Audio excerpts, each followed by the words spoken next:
Hello, everybody, and of course, welcome back to another episode of X Talking Ish with your boy X. And this, You already know what to do. If you are on Facebook, please make sure you like and share this broadcast. If you are on our Facebook page, please go ahead and hit that like button. And as well, if you are on our YouTube page, please hit subscribe. And as well, go ahead and hit the notification bell so you can be notified for shows like this one in the future. ding. Thank you for that, Ish. And as well, if you are on Twitter, please go ahead and check us out at X Talking Ish on Twitter and as well on my personal page at X underscore Williams 81. All righty then. Y'all know why y'all are here. We are back once again for week 14 recap show of the NFL season. Of course, as always, before we get into everything, let's check in with my guy Ishmael and see how he's doing over there across the pond. And I don't mean literally across the pond in UK. I'm talking about across the street, down the way. My brother, how you doing today? I'm chilling, man. It's been good. You know, this weekend we said there were going to be some upsets, and We they did. did We not did. disappoint. Yeah. So, yeah, there's a lot to talk about from this weekend. A lot that went on. Um, the playoff picture is a little bit clearer now. So.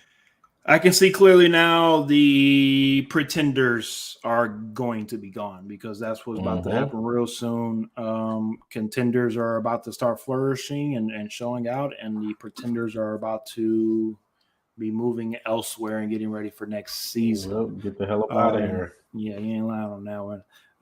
But of course, before we do go into the NFL slate and recap these games, yes, Ish and I, we talked about this. Well, this is an NFL show, and of course, we talk about NFL football. But at the end of the day, this is football. Okay, it don't matter if it's college, pro, or high school. We're gonna talk about football, and we want to, of course, pay our respect to Mike Leach, of course, former head coach of Mississippi State, also as well with Washington State, and of course Texas Tech.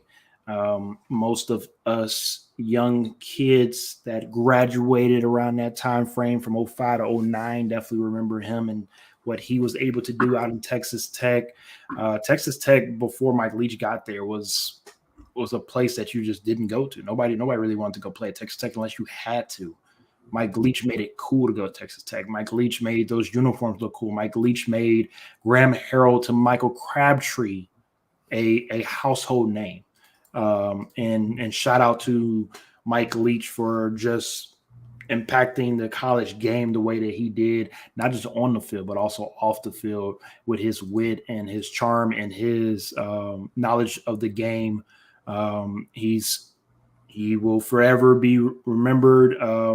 I unfortunately don't think that he will be put upon as quote unquote legends like a Nick Saban and Bobby Bowden and Spurriers when it comes to winning championships and things like that.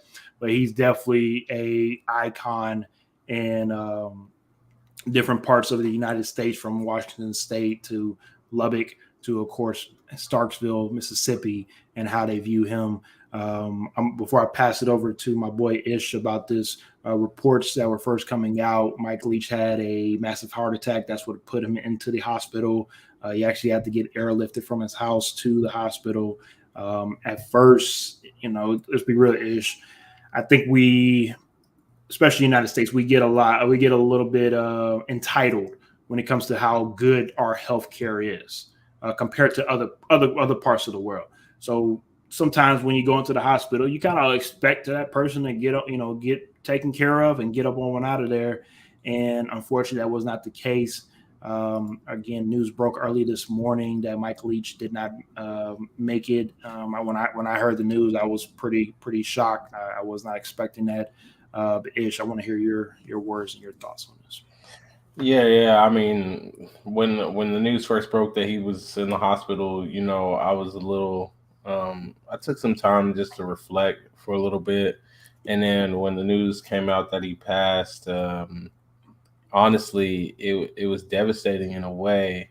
Um, I normally don't react strongly when public figures or celebrities and stuff like you say like that when they pass away. But I think Mike Leach holds a very special place for those of us, mainly in the state of Texas, that grew up, played football during a time where he really, like you said, he put Texas Tech, I think, on the main stage, on the map. He blew up the air raid, which at the time in the state of Texas was looked down upon. It was looked down upon. And that was the beginning. Like, Ish, remember, our offense in high school changed from a standard pro style to a spread. And Mike Leach took it 3 steps further and said, no, we're going to air it out 50, 60 times a game. Yeah, and I mean, it had such a big impact on just the way the sport was played. I think especially down here. So when you talk about losing a guy like Mike Leach, I think to many of us that are down here, to those that were in his coaching tree, like this one hit hard because of what he meant for us, to us, for the game, everything. So yeah, definitely he's going to be missed. I think I saw a report that he was like 3 wins shy of what he needed to be considered for the Coaching Hall of Fame. But I'm going to say right here, right now, yeah, y'all going to have to make an exception for that one. Yeah, I didn't see that one. I didn't know that, and that's interesting that happened. It'd be interesting to see what happens if they kind of bend the rules a little bit for him on that one. And I'll just say this to finish it off. You stated that, of course, when he was here in Texas, Texas Tech, I should say.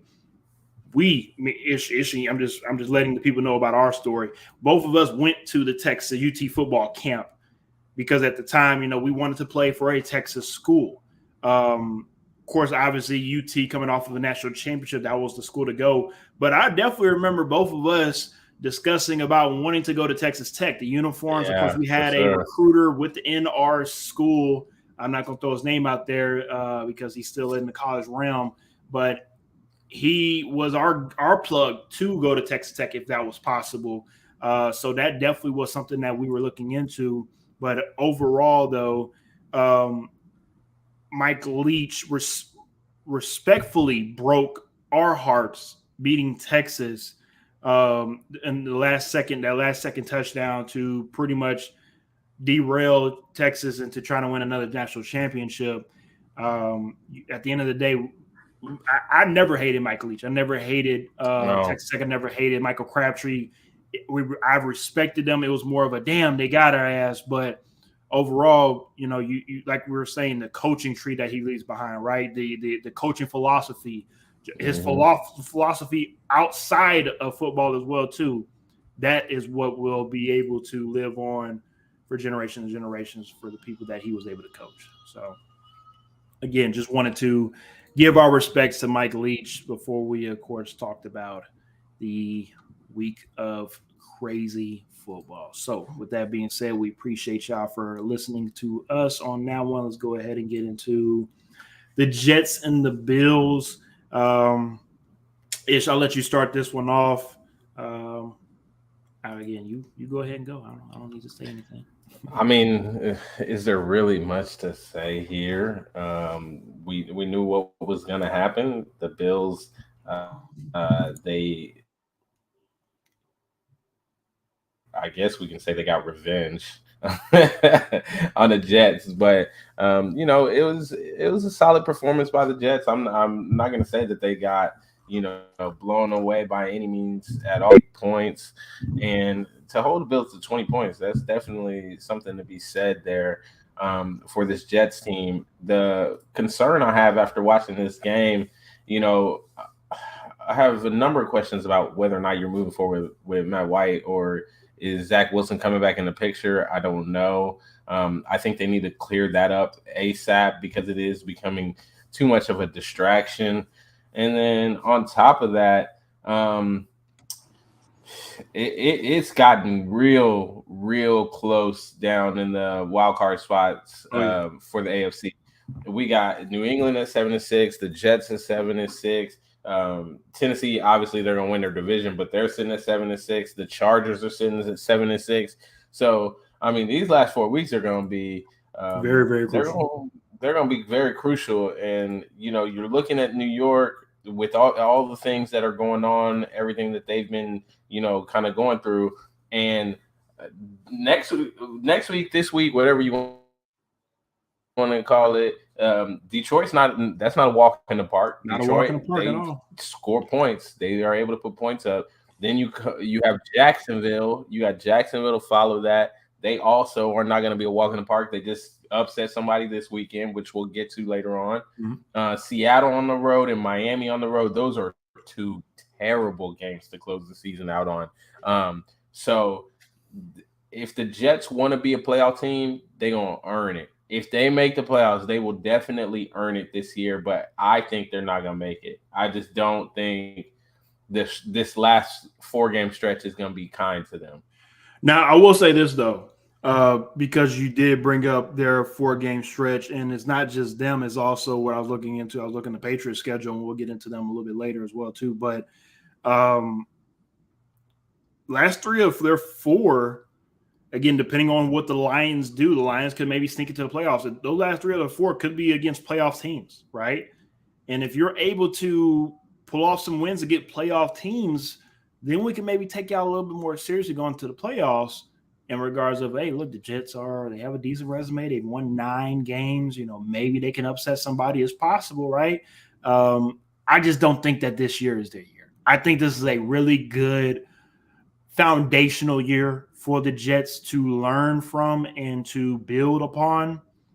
And let's be honest. And I know there's other guys out there that might be better or better stats or whatever, from Tariq Woolen or even I know I'm forgetting somebody off the top of my head, but another cornerback rookie out here. Once his name pop up, I'll bring it out. But Sauce Gardner, he has not just lived up to the hype. He's probably exceeded it. Oh, yeah. When Stephon Diggs says I'm him, he needs to be talking about Sauce Gardner as well too, because he is him as well. Now Justin Jefferson, he played against Justin Jefferson last week. He gave up 6-7 catches. Look, at the end of the day, that's Justin Jefferson. All right, mm-hmm. Corner's going to give up catches to Justin Jefferson. It is what it is. But overall, if you looked at him the whole season, he has held his own as a rookie, and I'm excited to see what he is about moving forward and what this Jets defense potentially can be. And just to piggyback off of what you said with the quarterback position, that's interesting as well too, because Mike White, he's been playing. He played well last week. This week, he injured his ribs not once but twice. Had to go to the locker room to get x-rays twice during that game and finish that game out. If anything, let's be honest, that might show a lot of heart within the locker room itself to say, fuck Zach Wilson. We'll lose with Mike White. No, I'm dead. You know how it is, Ish. You crazy. But you know how it is. Crazy. And when Mike White got hurt at first, in my head, I was like, oh, well, I guess they're going back to Zach Wilson, right? No, Zach Wilson's number 3 on the depth chart. They were going to go to Flacco first. He was a healthy scratch. Him and James Robinson, I don't know maybe the 2 of them got together and they started causing some problems in the locker room. I don't know. They have been healthy scratches, And James Robinson's not a bum. So it's going to be I will say this. I respect Robert Saleh for what he's doing as the head coach. Because 100%. It's very, very difficult to look at talent and say, God damn, we need this person on our team right now because you're missing Breece Hall, right? Yep. But at the end of the day, it's about setting a culture, setting a standard, and letting everybody know, like, look, I'm not treating everybody special because you're the number 1 pick in the draft, even though Zach Wilson was. I'm just saying, if you don't matter if you're number 1 pick in the draft or you Mr. Irrelevant, guess what? We're all football players, and you're going to get treated as one.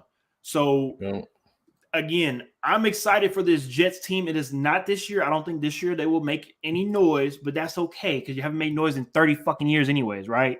So, they've made enough noise so far. Even if they don't make the playoffs, they made a lot of noise this year, and they look good, like they're primed for the future. I love the way you ended that. I love how you ended that. All right, let's go ahead and move on to the Browns and the Bengals. Speaking of the future, hopefully this matchup moving forward, future-wise, can look a lot better with Deshaun Watson has more than 2 games under his belt and Joey Burrow, of course, doing what he's doing. I'll start it off first and I'll throw it to Ish. Still, Deshaun Watson looking real rusty. I know people are quick to say, "Oh, he shouldn't be rusty anymore," right? He's been practicing with people. He's been doing this. He's going to look like shit the rest of the season. I'm just being honest with y'all. He might have one game towards the end of the season where he's like, "Damn, that's Deshaun Watson back." Nah, he's still not back yet. Okay, so let's ease him in. He's fine. He just got to get that shit back up and going for him. But this game mainly is for the Bengals. This game is this game is to talk about the Bengals and what they have been able to accomplish. Winners of their last 6 out of the 7 games that they've played. They are getting hot at the right time. At the moment of the playoffs started today, they will be playing against the Titans in Nashville, and they would do it yet again, and they will beat the Tennessee Titans at home if they were to play the Titans on Sunday this week, if that was the case. Because nobody wants to play the Bengals right now. The Bengals are hot. They are rolling, and once they get everybody back, because they're still not healthy as well, just like everybody else in the league. Once they get everybody back, can the Bengals really be the team that make it back to the Super Bowl compared to the Rams, the star-studded team? I mean, that's really the big question, and the Bengals have a very, very good opportunity to do it. Ish. Yeah, I think if you were talking about the 2 teams that made the Super Bowl last year, and were deciding which one you thought had the better chance of getting back, I think a lot of people would have leaned heavily towards the Rams over the Bengals, only because, the NFC is not as strong as the AFC. The Rams had plenty of pieces. They went out, they strengthened certain areas. Everything was just pointing to, hey, the Rams got a better shot. And this Bengals team, they didn't start that great, but man, oh man, are they starting to turn it on at the right time, and are they a scary team right now to play? I mean, like you already called out, they've won the last 5 games in a row on a 5-game winning streak. And, they are tied right now with the Baltimore Ravens at the top of the AFC North, and I could very well see them winning with all of the problems that Baltimore has going on right now. The remaining schedule, they got Tampa Bay on the road, they got New England on the road, and then they finish at home against Buffalo and Baltimore, the very team that they are competing for the AFC North with. So, all things are set up for them to get into the playoffs as, a divisional leader. And I just am going to be honest. I don't want to play the Bengals right now. I don't want to see the Bengals. They are in the groove. They flipped that switch. They're ready to go. And if they keep it up, man, and they stay healthy, I think that's going to be the key, right? Can they stay healthy, and how long are they going to be in this battle with Baltimore for the division? Because if Baltimore drops a couple of games, then maybe you have a chance to rest some starters against Baltimore in that last week. But if they're still in it, then it's going down to the very wire, and that could come back to bite you in the playoffs. When we talk about people being healthy going into the playoffs. Mm-hmm.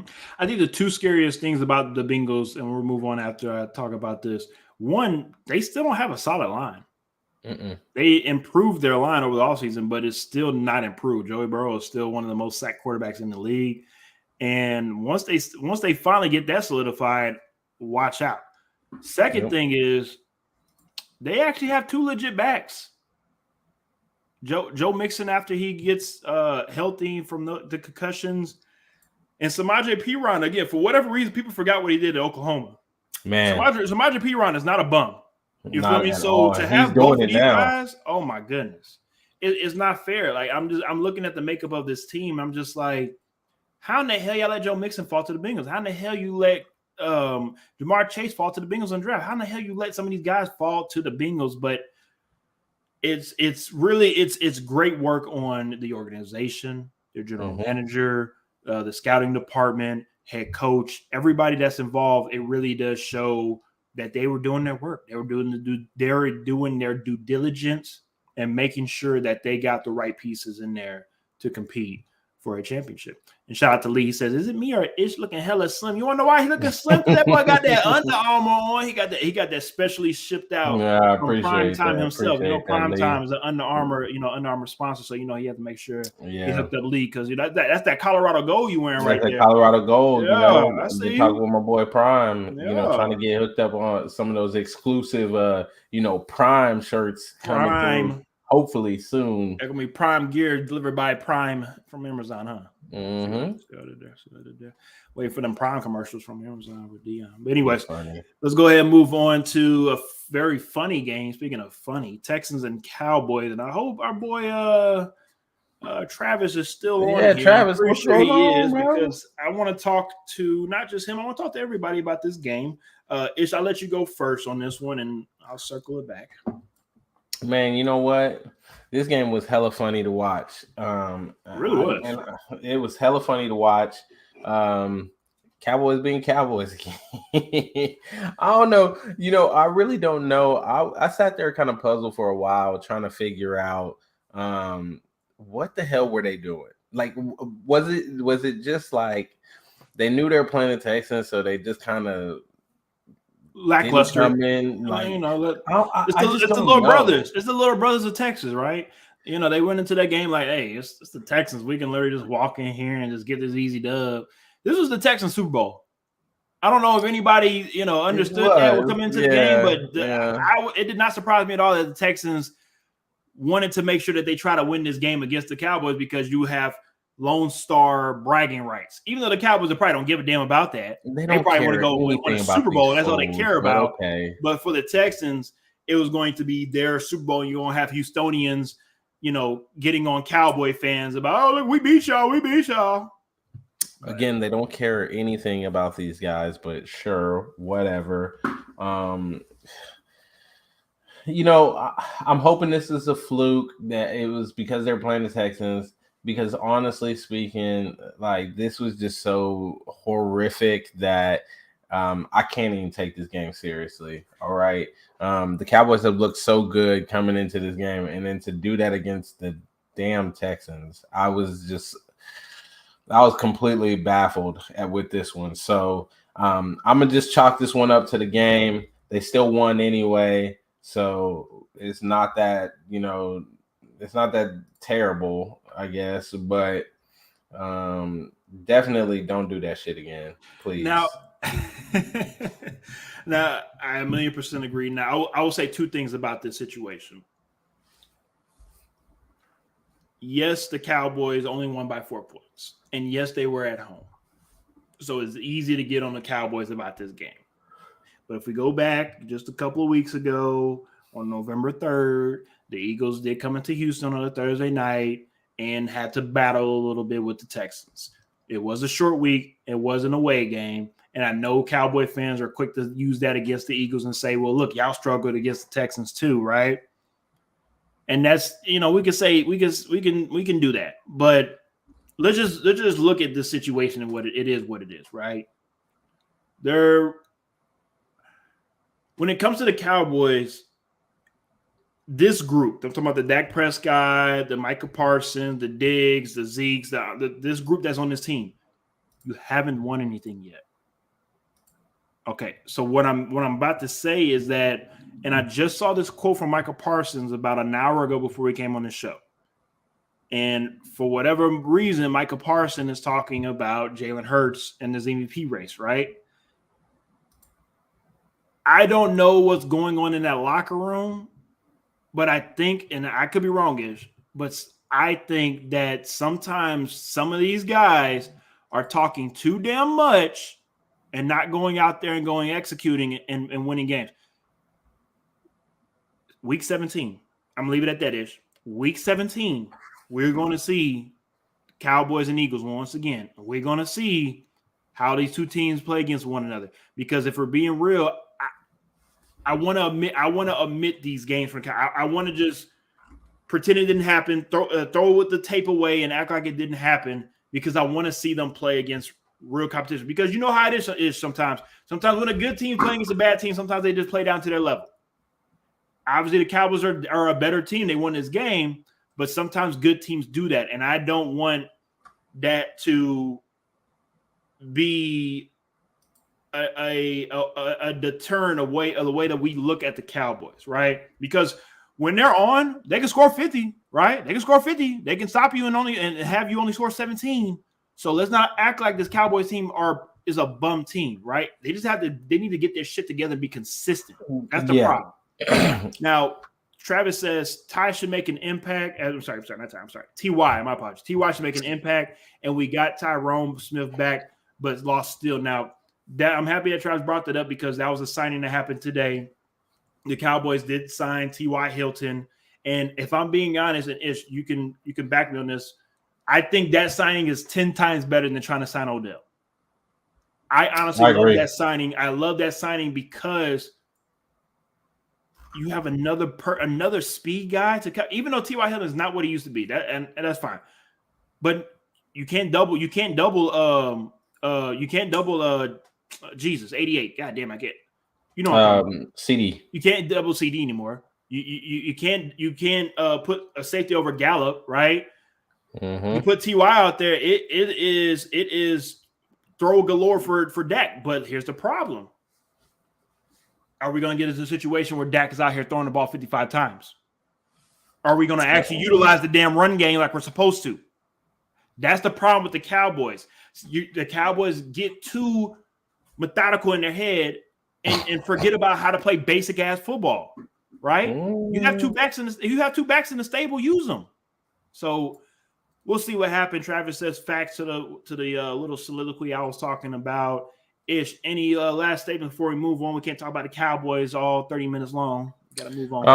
No, nothing more. Just Cowboys just need to continue doing what they were doing before this debacle against the Texans. Like I said, week 17. That's what I'm waiting on. I want to see how they fare against. You're funny, Philadelphia Eagles. I'm dead ass serious. I want to see that game. All right, Vikings and the Lions. Ish, I'll let you start off with this one. Yeah.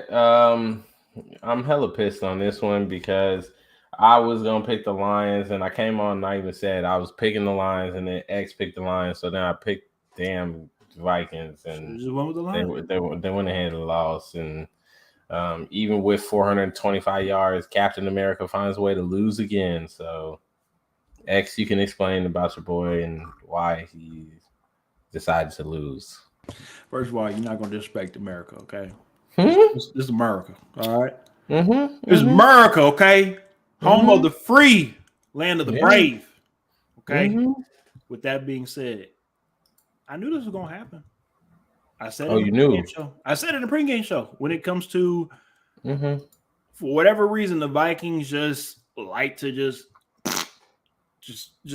all over the place, and especially a divisional team like the Lions who actually have a little bit of heart, or I should say a lot of heart, and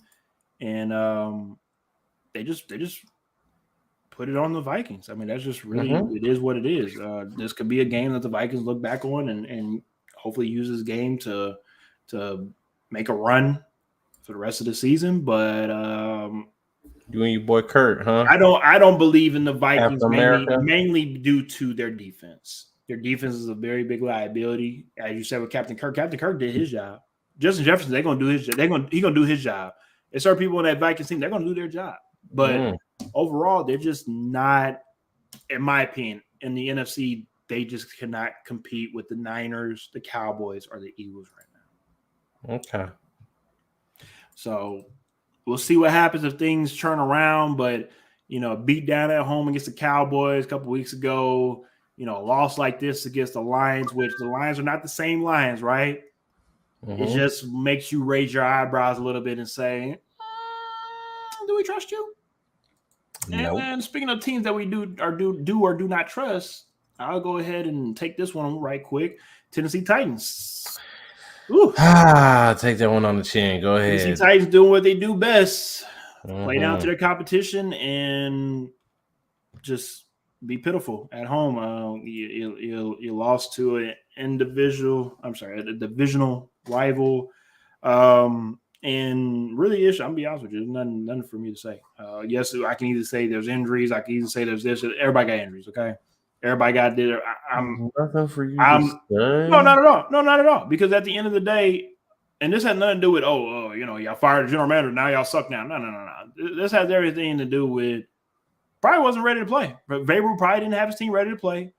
And we're gonna see how real this team is finishing up the season and going to the playoffs. Because like you said, they're gonna win the division. They're gonna host a playoff game. It's on y'all. It's on y'all, Tennessee.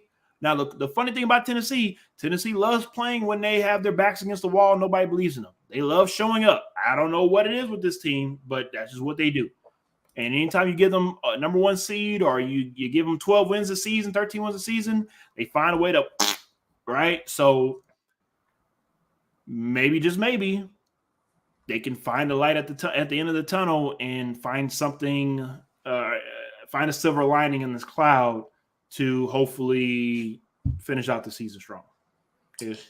Yeah, this was one of those uncharacteristically bad games from the Tennessee Titans. I mean, Jacksonville only had 60 yards rushing and still managed to put up 36 points. I mean, from a team that we expect to play good defense, this game, I just don't know.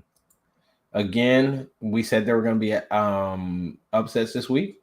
So I'm going to chalk this one up to the game. I'm going to hope that this was just a minor setback and they're going to continue to, maybe turn it around, figure something out. I will point out that they are on a 3-game losing streak. And let's just say that 2 of those games were against playoff caliber teams, right? They got the Bengals week 12 and the Eagles in week 13. Mm-hmm. Then you follow that up with the Jaguars. Well, I don't want to see them lose again this week. It's LA on the road, and the Chargers, as we've seen, they're playing for a lot. Yeah, playing for a lot right now. them. Yeah, we'll be talking about them soon. They're trying to get in. So Tennessee very well could be on a 4-game losing streak. And if that happens, I just want to point out Jacksonville's they're not far behind. I knew that was coming. Jacksonville not far behind. I mean, we were talking about Tennessee winning the division. But if you want to let London get back in there, we might have our first playoff game hosted in London. The only London that will be doing anything this season in the playoffs is London on the track. Okay, you're gonna stop that, sir. Let's be real. The main reason why the Jacksonville Jaguars won this game is because they had a turnover differential of +4. They had 4 the Titans had 4 turnovers. The Jacksonville Jaguars had 0. So that was part of it. And also, I mean, just look at Trevor Lawrence's efficiency passing the ball: 30 for 42, 368 yards and 3 touchdowns. Mm-hmm.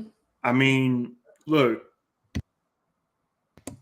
I've talked about this on the show when it comes to Doug Peterson not really being the quarterback whisperer as I thought he would be this season. But I mean, if you look at Jacksonville's record, I mean, they're 5-8 so far. I was expecting Jacksonville to win 7-8 games. I mean, technically they can still reach that mark. And it wouldn't look like a disappointing season because I wasn't expecting for Jacksonville to win the division or be that successful this season. But if they can get out 7, 8, maybe even 9 wins before the season is over with, that's a great year to start off. And next year you can use that with Doug Peterson and the crew to build off on and go from there. But they play each other again at the end of the season. So, this is one of 2 meetings. The next meeting, of course, will be in Jacksonville. We'll see how that goes. But again, I'm anybody that's known me for a long time, I talked a lot. And when I say I don't have anything to say, I know people probably want to check me to make sure that I'm not sick. I'm okay. I'm just sick of watching this bullshit Titans football. That's all. I just might petition for that game that they got against the Titans to be hosted in London. Anyways, here he goes. Anyways, all right, let's go ahead and recap our Don't Be Upset picks of the week. I had the Lions over the Vikings. It should have had that as well too, but he wanted to go ahead and pick his Ravens over the Steelers, even though that one came true as well. So for the first time this season, both of us hit our don't be upset picks. Wow. And as well as always, if I was a betting man, I wouldn't be losing every goddamn week, because that's what I did once again. Jared Goff, he actually did have his over 22.5 pass completions. AJ Brown, he went under. He had 6 reception targets. Cowboys actually had under 3 sacks with 0, and Panthers defense had 3 sacks total. So as you can see, another parlay, another L for me, and I'm about to pretty much. I'm at a point where I just need to just go ahead and just throw my money into a fire, because that's what I'm doing right now. I'm just burning my money up. This is bullshit. But again, these are things you do now once you get older as an adult. You just go out here and just waste your money for no reason because you think that you're gonna win something. You're not. So let's go ahead and move on to the Eagles and the Giants. Ish, I'll let you start off with this one, because both of these teams are your teams, right? You know, you got your EAGLES Eagles, and then you got your boy Danny Wooden Nichols. So I want to hear what your take on. Bruh, okay. Stop disrespecting Danny Dimes. Won't you stop disrespecting Captain Kirk?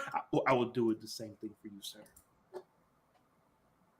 Captain Kirk not in Danny Dimes' league. But anyway, this was a rough one to watch for me, only because my boy Danny Dimes, he been fighting hard. He been scratching and clawing to turn this around and get his team into playoffs, and it's starting to hurt him, man. They just don't have the pieces around him to help him out. He can't do it all by himself, and yeah, man. Saquon only rushed for 28 yards. I mean, whoop-de-doo there. Danny Dimes rushed for 26 and a touchdown. I just, I'm wondering, are the Giants going to be able to hold on to that playoff spot? Right now, all 4 of the NFC East teams will be making it into the playoffs. Seattle's just on the outside looking in. If Detroit can make a run, they could potentially find a way to sneak in. So there are a lot of things to play for in these last couple of weeks, especially with a lot of divisional matchups. But Danny Dimes, bro. Like Travis says, the only team in the NFC East that hasn't beaten a team in the division. I think they're by far the worst of the 4 NFC East teams. But are we looking at the Giants as they got a lot of people in the first half of the season? A lot of people thought they were real, and I didn't want to jump on the bandwagon, but after a couple of games, I was like, you know what, maybe they are. But it seems as though certain things are catching up to them. They are, in the last 5 games, they have 4 games. They've lost 3 and then tied. And that's just not a recipe for success moving forward, especially going towards the playoffs. Same thing with the Titans. I just said the same thing about them. So for the Giants, Ish, what is their schedule looking like? Because I'm about to look it up in a second as well too. For the Giants, I'll tell you right now. They have the Commanders next week. My bad. They have the Commanders next week. You have the Vikings, the Colts, and the Eagles. So 3 out of 4 of those teams on the road. Yeah, and 3 out of 4 of those teams are playoff teams. Again, the Commanders could be in the playoffs, so I'm gonna count them as a playoff team. And both of these teams going into next week are 7-5-1. That is a very important game, especially in their division, because both of these teams have a tie on their record. So if we're being honest, Ish, whoever wins that game next week most likely will be in the playoffs.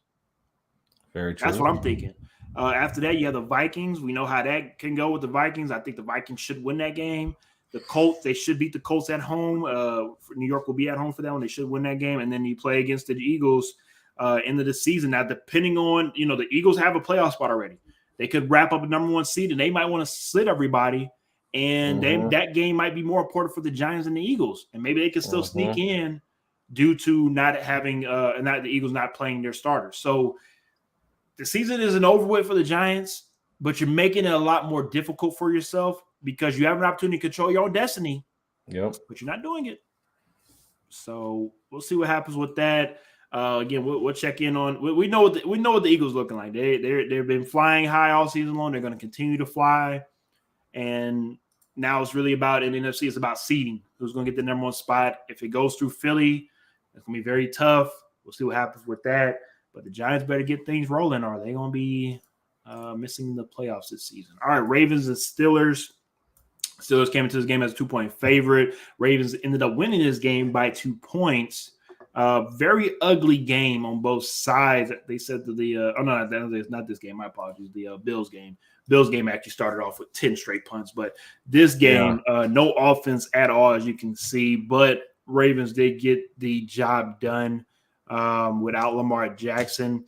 I talked about this on the Sunday show-ish when it comes to Lamar's in a lose-lose situation. They win without you. They look like they maybe think that they can win without you. If they're losing without you, then again, it's hard for the organization to say, "Hey, you can't give you all this money because we need more pieces around to help you win these games." With that being said, how do you view this Ravens team next couple more weeks without Lamar? Are they able to still steady the ship, or are they going to be tripped up by a couple of teams? Well, how long is Huntley going to be out? Because he went out with a concussion, and now you're looking at it like, well, shoot, Huntley was the reason why he was the main reason why I picked him to win because of the added dimension he brings with his arm to this team. And now, if he's not able to get through the protocol, it's not looking good. If we're just being honest here. But I run a whole bunch of Wildcat with all the running backs they got. Well, who knows? So that's the situation for me. Then I'm kind of looking at it and I'm thinking to myself, like, you have Cleveland on the road. Cleveland is not an easy game and a division game at that, but Cleveland's not an easy game. As bad as Cleveland has been, appreciate that not update, that Lee. bad. Lee says Huntley practiced with full bats today. Should be good. So appreciate that update. All right, well, you got Cleveland on the road, like I said. Then you got Atlanta, which that's going to be an interesting one because Atlanta is fighting for their own division. It's going to be interesting to see how how Kaiser plays. Ritter. I'm sorry, how Ritter plays. Yeah, Ritter. With that team. Are the Falcons? I wouldn't say tanking because they're in the mix to maybe make a playoff. Win the division, make the playoffs, but it's just very weird and odd, like you said on Sunday, to go to Ritter at this point of the season. Yeah. I've heard reports saying that apparently Mariota is injured. You just don't want to let people know. That's why they're making this move. So I don't know. We'll see what happens with the Falcons. We'll talk about them later on. But yeah, I guess for the Baltimore, it's the same thing that it's been for the past couple of years now. When are they going to actually be healthy? They never can have all their pieces healthy at one time. If somebody is healthy, then three more people are injured. Baltimore just has terrible luck with injuries. So we'll have to see what happens with them and if they're able to close out, and win the AFC North. But I'm not liking their chances, to be honest. I'm not liking their chances. Cincinnati's too hot. I don't know that Cincinnati drops another game. And looking at them closing the season out against Cincinnati on the road, it's going to be. We've talked about it. We're going to continue to talk about how the NFL set it up for pretty much the last 4 weeks of the season. That last month of the season for every team, it seems as though everybody's going to be playing 3 out of the last 4 games divisional opponents. Yeah. So again, like you said, Ravens have the Browns, Falcons, Steelers, and Bengals. If they win 2 out of 4, you're 11-6, and you should be fine. It should be a wild card spot. Most likely, you might play Tennessee first round if the Bengals win the division. Most likely be the 5 seed. You play the Titans in Nashville. That's a toss-up game. We'll see what happens with that. We beat Lamar once. Lamar has beaten us once, so we'll see what happens with that. But again, the Ravens, they're kind of like right. It's like I I don't know. Fracture One says, if you are Lamar, do you come back after seeing what happened to Kyler? Fracture One, I'm going to be completely honest with you. His ass don't give a damn about what happened to Kyler. Yeah, he don't give a damn about what happened shit. to nobody. And like you say, yes, but at the same time, he's trying to get paid. Yes, if his ass was trying to get paid, he wouldn't have played no goddamn downs this season. He would have sat his ass out. That's what I would have done. I don't give a damn about what nobody say about, oh, you're not a team player. Oh, you're not this. Oh, you're not that. Okay, go tear your ACL, but nobody touching you. And go see if they're going to guarantee your contract still. Okay. Yeah. So that's the problem when it comes to these contract situations from time to time. Lamar Jackson is a great athlete, right? But mentally, I don't think he's grown up. And I'm not saying that in a bad way. I'm just saying it as in, bro, you can't be doing certain things that you used to do because it's for the love of the kids or it's for the love of the game or whatever. Bro, you are a multi-million. You have an opportunity to change not just your life, not your kids' life, but your kids, right? You have an opportunity to have generational wealth, and you want to go out and fuck it up just because of pride. That's what it comes down to, right? So, all right, let's go ahead and move on to the Chiefs and the Broncos. Chiefs win. Is this number 15 or 16 in a row against the Broncos? Ish? Shit, I don't even remember. Okay. Well, it's 15, 16 is one of them. Let's just say it's been so long that the last time the Broncos have beaten the Chiefs with a starting quarterback at the helm, it would have been Mr. Peyton Manning. So last time that the Broncos beat the Chiefs was when Peyton Manning was playing quarterback for the Broncos. So that's how long it's been last time the Broncos have beat the Chiefs. Ish, I know it's not really too much to say, but talk highly about your team. I was going to come on here and talk highly about them because they opened up this game and they were laying that whoop ass on Russell Wilson and the Denver Broncos. And then all of a sudden, I fell asleep for a little bit, took a nap. Then they started to kind of lose it. And my one concern, my one critique from this game, a playoff team, a Super Bowl team doesn't do that. You got somebody down, you put them to sleep, all right? You don't play around with them. You don't let them hang around in the fight. You knock their ass cold out, okay? That's what a Super Bowl champ, a playoff team does, someone who's really looking to win the ship. You go out there, you don't play with your food, you knock them clean out. And it looked like that's what they were going to do, and then they start playing around in the ring, kind of bobbing their head, talking like they were Ali, and they almost ended up getting hit with that one secret little one-hitter quitter. So I'm gonna need them to tighten that up. That's my one critique for them is just they need to that killer instinct has to be there of being able to just step on their neck when it's over. When they're wounded, go ahead and kill it. Just go ahead and kill the game off. That's my one critique. Other than that, it's business as usual. The team just needs to continue doing what they've been doing as far as building towards the playoffs. Unfortunately, the Texans in Houston is the next game, so that's a bunch of crap. Then the Seahawks and Broncos at home and close on the road at the Raiders, which that'll be their Super Bowl, so I'm expecting that upset that week. I really don't have too much to say about this. At the end of the day, good teams just like the Cowboys against the Texans. They're going to beat the bad teams. Might not want to play with your food, but you're going to beat the bad teams. Again, I don't have too much to say about the Chiefs. The Chiefs are the Chiefs. It's really about we're at a point with Patrick Mahomes. It's not about the regular season anymore. It's about what you do in the postseason because of just how much of a pedestal we put Patrick Mahomes and the Chiefs on. It's about what you do in the postseason. That's what everybody really care about right now. All right, let's go ahead and move on to a team or I should say one legendary organization, the 49ers, one legendary player in Tom Brady, two things that are synonymous with the playoffs and Super Bowls as well.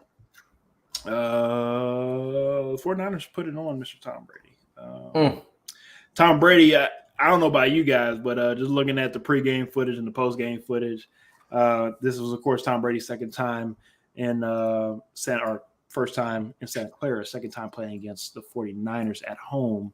But it seems like he was a kid again. He was reminiscing on old times. I don't know if anybody saw the clip, but he was walking in the tunnels.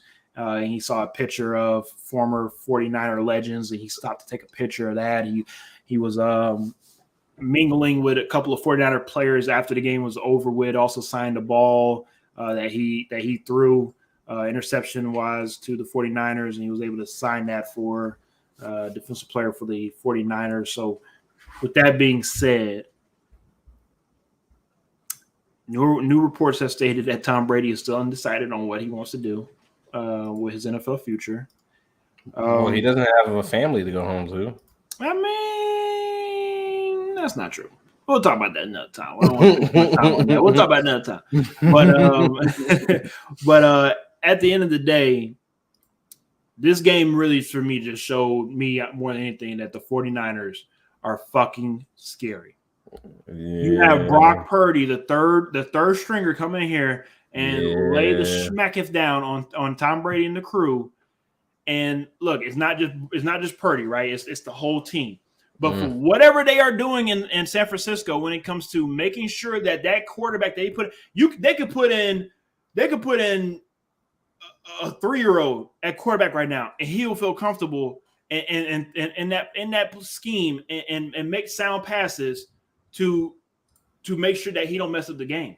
Like, I'm very impressed with the game plan that's put in place on the offensive side of the ball to make sure that the quarterback is able to be in great situations and just being able to just control the game. Like, that's really what I am enjoying watching the 49ers and what they do. It is a mix of old school and new school football. I'm not even a 49ers fan like that, but I really enjoy watching what they do. Just like we got the Bengals on the AFC side, you got the 49ers on the NFC side doing what they do best every year. They start to turn it on towards the end of the year. You've been talking about it since week 2, week 3. You've been saying this. They turn it on. They're the kind of team that get to this time of year, you don't want to play them because they always figure it out right about now. And just when it seems like, they're not Super Bowl contenders, well, there they go, doing it again.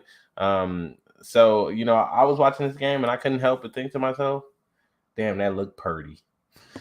Because, hey, I said it. I said it from the very jump.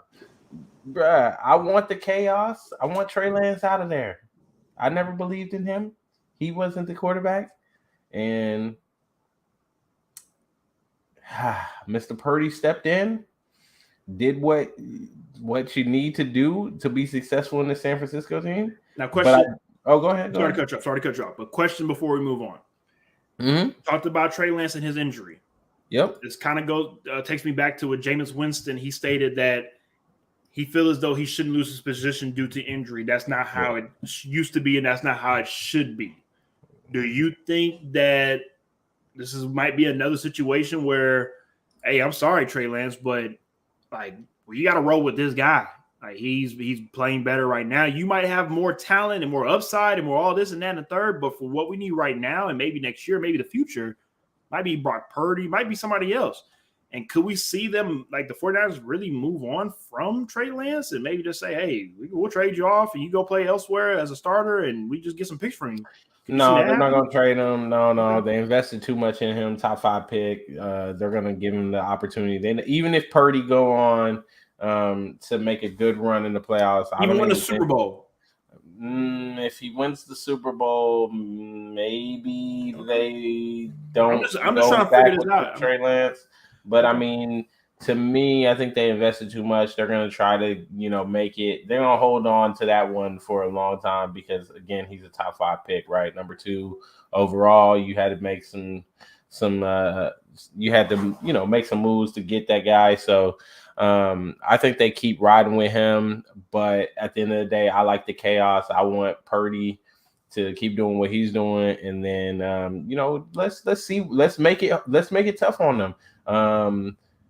It's the same thing I wanted in New England, and that nonsense of I shouldn't lose my job because of injury. Unfortunately, this is a business of what have you done for me lately, and it's also a business of if you produce, you will play. So I thought they should have kept Zappe going. in New England, and I definitely think if Purdy is, if he's got the team moving in the right direction, you should continue to roll with Purdy. So we'll see how that goes. One thing that I did want to note from this game and from this organization, Texans, don't be dumb. Uh-oh. Go get DeMeco Ryans. I know you Go get DeMeco Ryans. Don't do it. Don't do it again. Don't be dumb. Go get DeMeco Ryans. Please. You already know good and damn well who they about to get.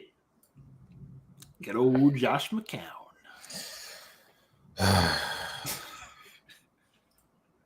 Can't wait. All right, let's go ahead and move on to the Panthers and the Seahawks. Again, like you said, Ish, another weekend full of upsets. Who in the hell would have expected the Panthers to go cross country and upset the Seahawks? Again, a team that has just been literally in a nosedive probably since week one and don't know what the hell they are doing as an organization for them to come into Seattle and take care of business. Shout out to them. Also, shout out to Steve Wilkes, also putting the Panthers organization on full blast, letting them know, like, we're not about to go out here and go blow games. That's not how I coach. Now, that might get him a firing, but definitely respect him. We saw what happened. We saw what happened in Miami. Right? Don't you be calling these boys out. You're going to go ahead and find you another job somewhere. You already said, hey, I got to go and find me another job anyway, so I might as well let the cat out the bag, right? So my take on this is I was high on Seattle. I still am a little high, but this one worries me. You can't give up games like this. We'll see how they bounce back. I'm loving Geno Smith and what they are doing over there, but they need to bounce back from this game. Yeah, so I'm gonna just go ahead and say, even though you don't want me to say it, but Carolina not out of it. They got Tampa Bay Jesus on the Christ. road. This shitty ass division. Tampa, they sit in second place right now. Tampa Bay on the road, week 17. They can finish this off and end up. You don't even believe that. You don't even believe that. They can host the play. Hey, one thing I will say is they've got the right kind of pieces on the defensive side to make some noise and to kind of upset people here and there. And they do have a run game. I mean, Deontay Foreman has been running the ball hard. Chuba Hubbard has been running the ball hard. They've got a run game. They could potentially find a way to make this work if they, play their cards right. Sam Darnold has looked decent. So, yeah. I mean, when you got two backs, each running for 74 yards, come playoff time, it's there. It's there for the taking. They got to get there first.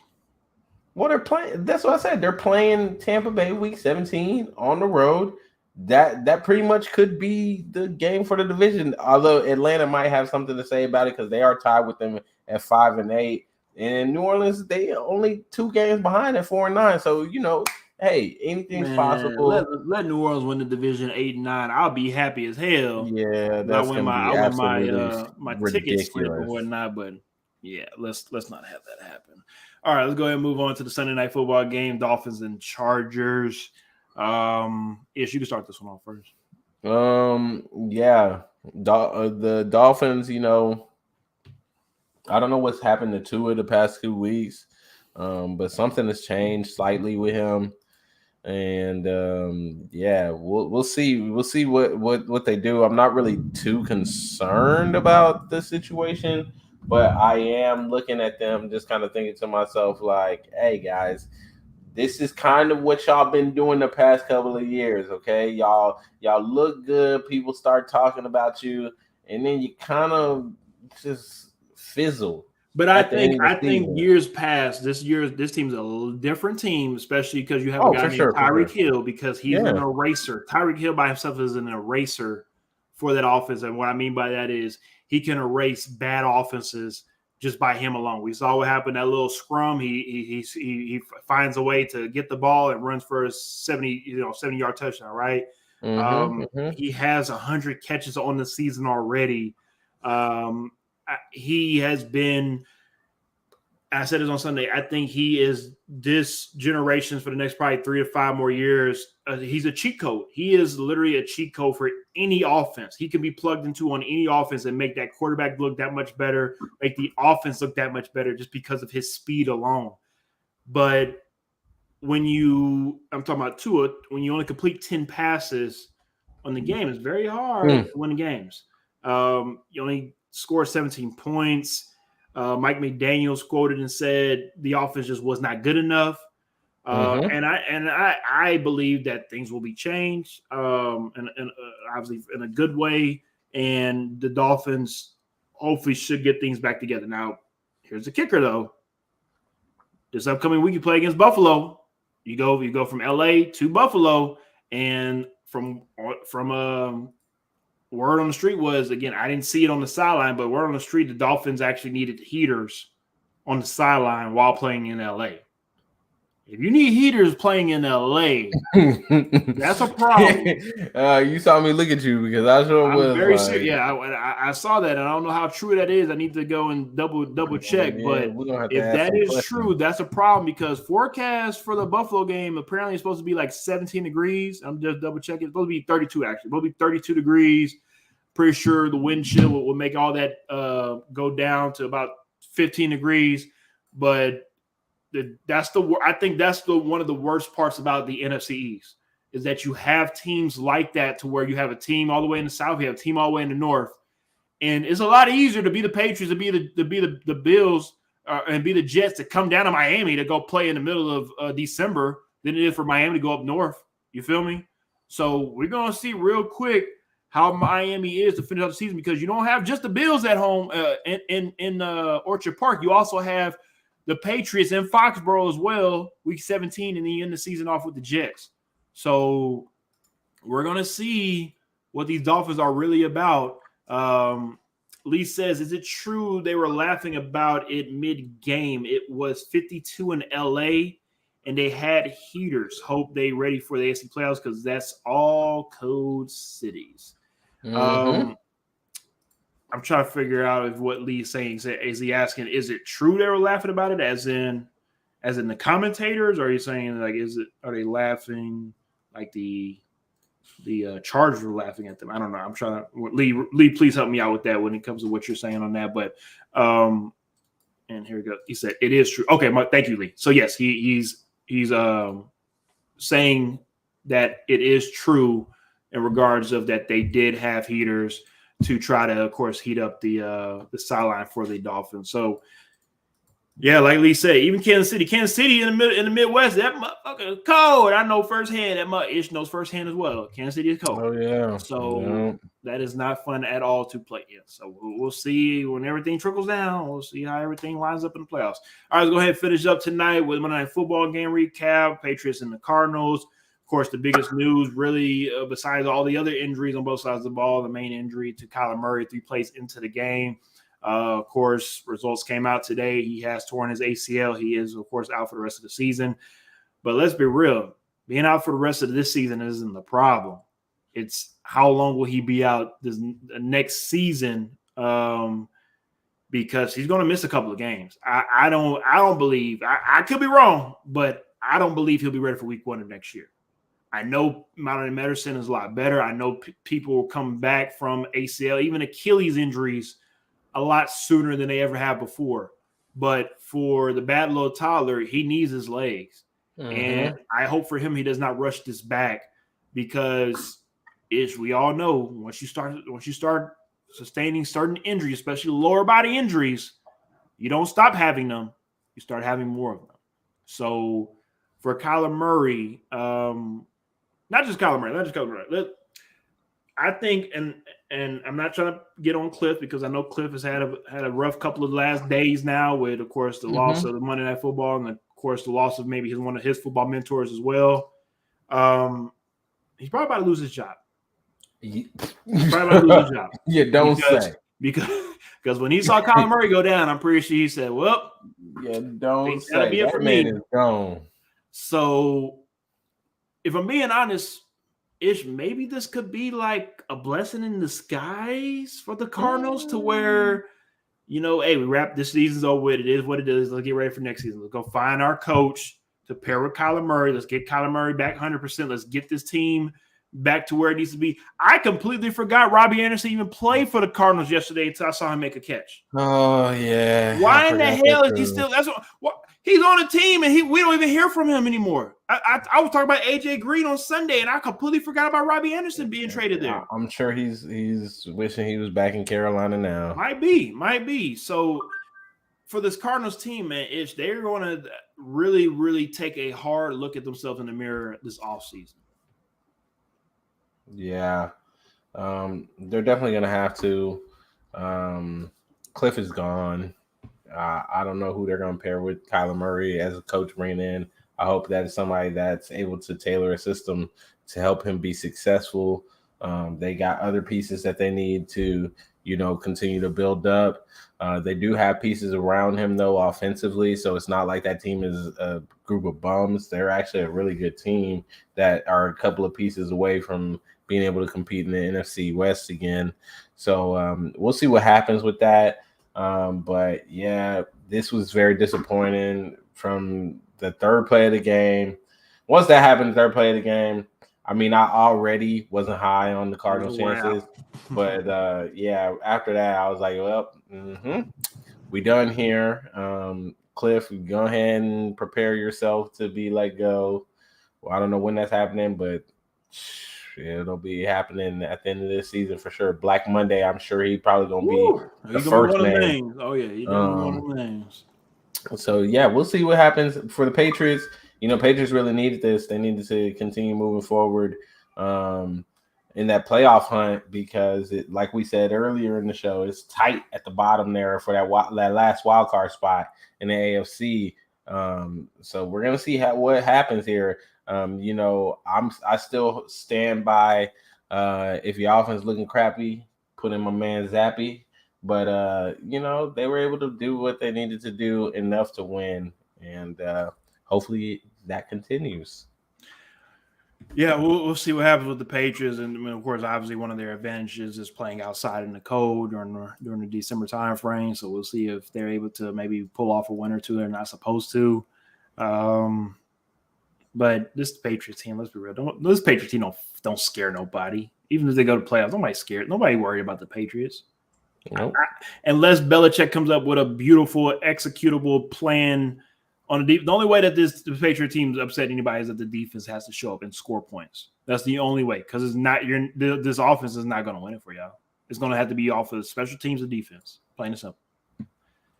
All righty then. Before we do get up out of here for tonight, though, I want to go ahead and let my brother Ish let everybody know what's going on with him. And yeah, so unfortunately this is going to be my last episode for this calendar year. I want to make it very clear, this calendar year. I'll be back in 2023, but to wrap it up for the holidays, me and the family got something planned, and I will not be in the same time zone as my boy X, so it'll make it a lot harder for us to coordinate on shows with me not in the same time zone. So I know we got some plans for some special guests and things of that nature to keep the show going and keep it fresh while I'm out. But yeah, when the new year comes around, I will be back. I'll be ready to talk about playoffs. And well, some of these teams we're gonna be talking about their draft plans instead of talking about playoffs. But hopefully by the time I'm back, we no longer have to talk about the Texans. True on that one too. All righty then. With that being said, we appreciate y'all as always for tuning in to X Talking Ish. I will see you on Sunday. I'll probably be doing the Sunday show by myself, but on Tuesday I will definitely have a co-host. And most likely we'll have a co-host every show that Ish is in here to, of course, bring out more X Talking Ish. So with that being said, we appreciate y'all as always. We'll see y'all on